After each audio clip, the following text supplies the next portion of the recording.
Болот Шамшиевдин унаасын уурдап, өрттөп кетүүгө шектүүлөр кармалды. Бишкек шаардык милициясынын кызматкерлери Болот Шамшиевдин унаасын уурдап кетүүгө шектүү адамдарды кармашты. 2018 жылдын 9 ноябрында Свердлов криминалдык милиция кызматынын кызматкерлери Ысык Ата районунун Минфлян айылында дөңгөлөктөрү жок өрттөлгөн унааны табышкан.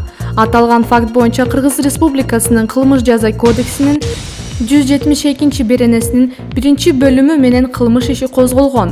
Оперативдүү издөө иштерин жүрүшүндө Свердлов криминалдык милициясынын кызматкерлери Бишкек кызматкерлери менен биргеликте аталган кылмышка шектүүлөрдү кармашкан.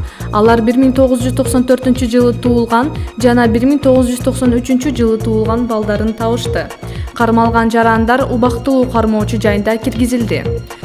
Буга чейин Бишкек шаарында белгилүү кинорежиссер СССРдин эл артисти Болот Шамшиевдин Mercedes-Benz үлгүсүндөгү унаасын белгисиз адамдар уурдап кетишкендиги маалымдаган.